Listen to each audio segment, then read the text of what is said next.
Uma boa noite. Em nossa apresentação para a disciplina de Metodologia de Pesquisa Científica da professora Paula Rayane, falaremos sobre o tema Psicofarmacologia, conceitos introdutórios. Nossa equipe foi composta por Tauan Anjos, eu que estou dirigindo a palavra, Jaqueline Passos e Jerusa César, alunos do terceiro semestre do curso de Psicologia da FACIT.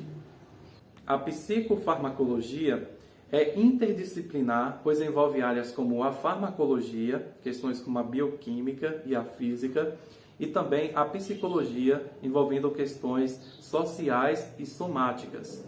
Essa disciplina possui mais de 50 anos e vem sofrendo alterações e modificações para melhor atender seus usuários ou pessoas que dela necessitam. Para falarmos da psicofarmacologia, é interessante compreendermos dois fatores: a farmacocinética e a farmacodinâmica. A farmacocinética refere-se ao processo no qual o medicamento vem até o corpo, a pessoa toma aquele medicamento e até o processo da excreção. Então, aqui temos que compreender 4 fatores: absorção, distribuição, metabolismo e, por fim, a excreção.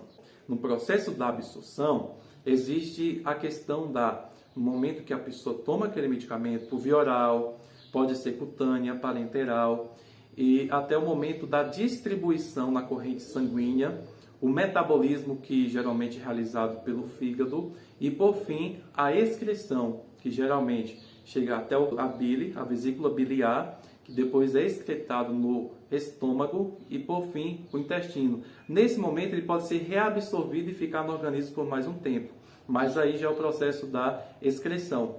Por fim, nós temos a farmacodinâmica.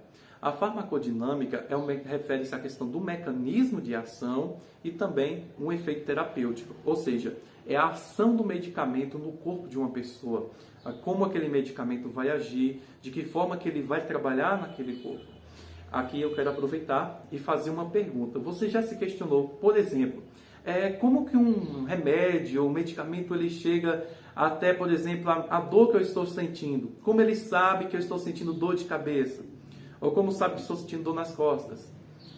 Não é muito bem assim que funciona. Na verdade, todo medicamento possui o seu mecanismo de ação e seus receptores específicos no corpo de qualquer pessoa. Então, aquela pessoa vai tomar um medicamento, os receptores daquele exógeno estarão ali prontos para receber aquele medicamento e agir conforme for aquela indicação terapêutica, conforme a ação daquele medicamento, gerando então o efeito esperado. Ou pode gerar um efeito inesperado, chamado de efeitos colaterais. Dito isso, é também importante falarmos sobre o local de ação para também compreendermos a ação ou não fará sentido. O local de ação, ou seja, o sistema nervoso, é formado pelos neurônios e pelas células da glia. Os neurônios têm a sua base anatômica, os dendritos, o corpo celular, núcleo, axônio e as ramificações terminais do axônio. E esses neurônios fazem uma comunicação uns com os outros. Primeiro, temos o neurônio pré-sináptico, que faz uso das ramificações terminais para enviar uma mensagem para o neurônio pós-sináptico, que recebe a mensagem através dos dendritos. Essa mensagem é uma mensagem eletroquímica e pode gerar um potencial de ação ou inibi-lo. E essa comunicação é feita através de neurotransmissores, e existem também os neuromoduladores, que lá no finalzinho do neurônio pré-sináptico eles estão dentro das vesículas e são chamadas de vesículas neurais. Essas vesículas guardam esses neurotransmissores e esses neuromoduladores que são enviados. Aí você imagina outra coisa. Algumas pessoas pensam que os neurônios estão colados. Não estão. Eles estão próximos, a uma distância de 20 a 40 nanômetros entre um e outro. E eles enviam esses neurotransmissores para esse localzinho chamado de fenda sináptica ou sinapse, um fenômeno fisiológico. Agora, pense em outra coisa. Entre essa fenda sináptica, em um neurônio e outro, existem receptores. Esses receptores são seletivos. Então, há receptores de noradrenalina, há receptores de dopamina, de serotonina. Então, os receptores não vão receber qualquer tipo de neurotransmissor. E quando eles selecionam, existe também um caso em que o neurônio pré-sináptico envia ali para a fenda sináptica e o pós-sináptico recebe. E existe também um caso do pré-sináptico recaptar parte desses neurotransmissores ao invés de liberar todos. Isso é importante porque não vai haver uma falta de neurotransmissores ali. Quando eles são recaptados, eles vão ser lançados novamente. Então, há uma quantidade que é somada, fica dentro das vesículas, aproxima-se dessa fenda sináptica e são lançados e recaptados pelos receptores seletivos do neurônio pós-sináptico. Dito isso, vale dizer que isso é importante para a psicofarmacologia, porque cada neurotransmissor possui uma função diferente e são vários neurotransmissores que estão classificados como, por exemplo, as monoaminas. E a partir do exemplo desses neurotransmissores, podemos falar do tratamento de algumas patologias, como, por exemplo, a depressão, que conforme a teoria das monoaminas, uma pessoa depressiva tem uma deficiência nas monoaminoxidase, ou seja, a serotonina e a noradrenalina, essa pessoa, de algum modo, terá um humor desregulado. Então, o neurônio pré-sináptico vai enviar essas monoaminas para o neurônio pós-sináptico, que logo após vai captar, só que a quantidade que ele vai receber vai ser uma quantidade pouca. Por quê? O neurônio pré-sináptico enviará uma quantidade de monoaminas e vai recaptar parte delas. E o neurônio pós-sináptico receberá uma quantidade pouca, gerando então um humor desregulado. Nesse caso, faz-se uso dos antidepressivos, que são chamados de inibidores seletivos da recaptação de monoaminas. Existem também os inibidores seletivos da recaptação de serotonina, noradrenalina, que na verdade é uma subclasse. Nesse caso, fazendo-se uso dele, ele fará com que os receptores pré-sinápticos são inibidos, portanto, são chamados de antagonistas. Um medicamento antagonista, que vai inibir o receptor de recaptar parte daqueles neurotransmissores que são enviados. Fazendo assim, a quantidade de neurotransmissores que chegam no neurônio pós-sináptico é maior e o humor desregulado agora começa a se regular. Mas é importante dizer que isso não é resolvido de uma noite para o dia. Isso demora, tem um tempo e a pessoa vai começar a assimilar. O organismo da pessoa vai fazer o processo da síntese daquele medicamento até que ele comece a fazer um efeito desejado.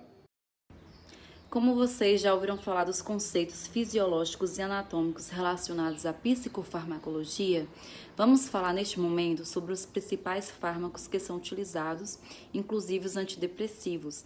Todos os antidepressivos, eles agem diretamente sobre o sistema nervoso, aumentando a quantidade de importantes neurotransmissores que melhoram o humor.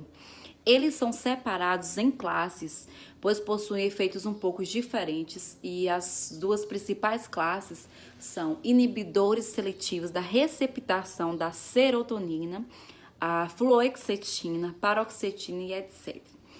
Podendo também causar efeitos colaterais como diarreia, dor de cabeça e insônia.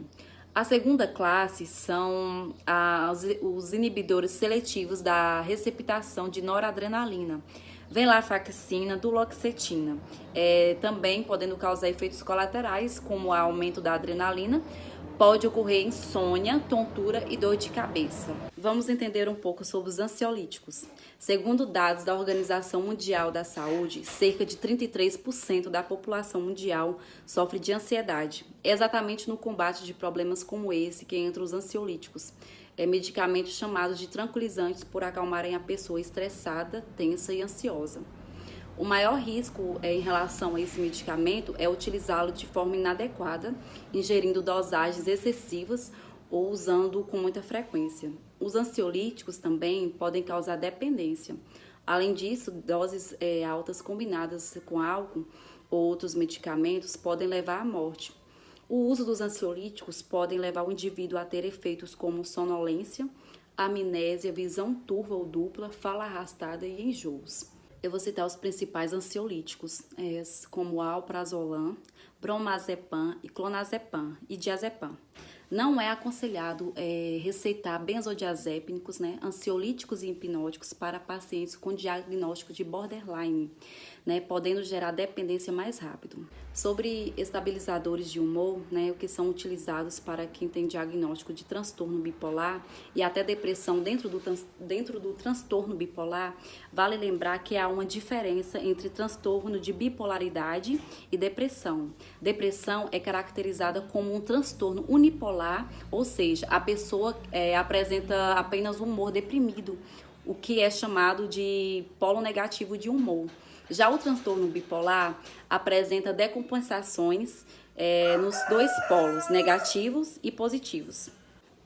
E os principais estabilizadores de humor, são os carbonato de lítio, ácido valproico, carbamazepina e duas observações, O lítio é muito bom. O problema é que o lítio precisa ser usado com muita água e aqui se aplica a regra química do soluto e o solvente. O lítio é o soluto, a água é o solvente. O limite de miligramas do lítio por dia é de 200 a 1.200 miligramas, passando disso gera intoxicação.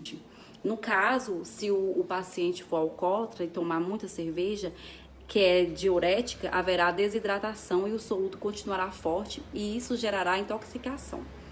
E vale ressaltar também que o foco é citar de forma resumida alguns medicamentos que são usados especificamente para esse caso e não se aplica o problema. Não é aconselhado tratar o paciente bipolar com antidepressivos, pois se não houver uma interação medicamentosa correta, ele pode ter acesso repentino de mudança de humor ou virada maníaca e ter sintomas psicóticos.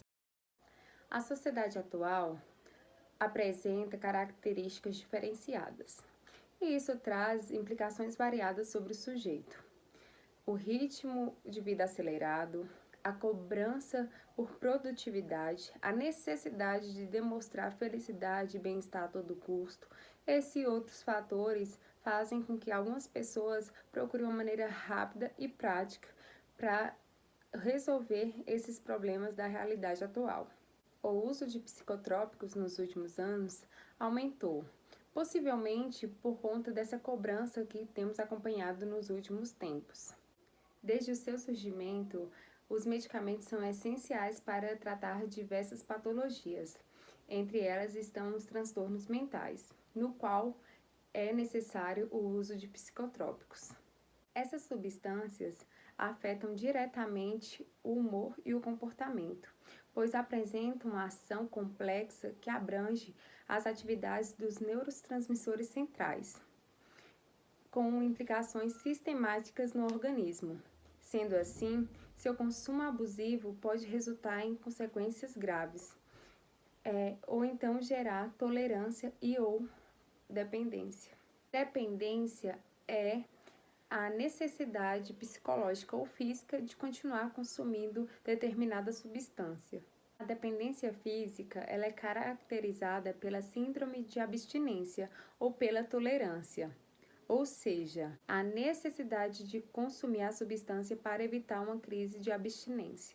Já a dependência psíquica é correspondente a um mal-estar, um desconforto psicológico causado ao dependente ao interromper esse uso dessa substância. Os sintomas mais comuns são a ansiedade, a falta de concentração, um sentimento de um vazio, mas isso varia de pessoa para pessoa. A administração repetida ou prolongada de alguns medicamentos resulta na tolerância. A tolerância é quando o corpo se adapta à presença contínua de certas substâncias. Os mecanismos responsáveis pela tolerância são quando o medicamento tem um metabolismo acelerado e quando há uma diminuição no número de receptores e causa uma afinidade pelos medicamentos.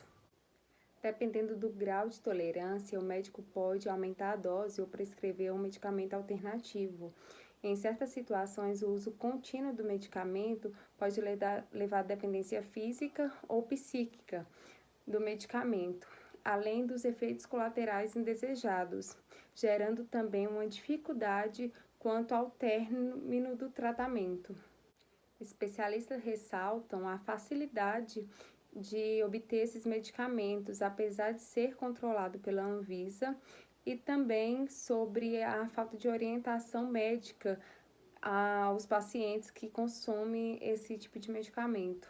Segundo Pellegrini, o uso abusivo desses medicamentos está ligado a diversos fatores, inclusive a prescrição abusiva desses medicamentos, também a renovação automática, sem nem necessária a presença do paciente, também há um incentivo da indústria farmacêutica, os aspectos culturais que já mencionamos anteriormente da sociedade que estamos vivendo nos dias atuais.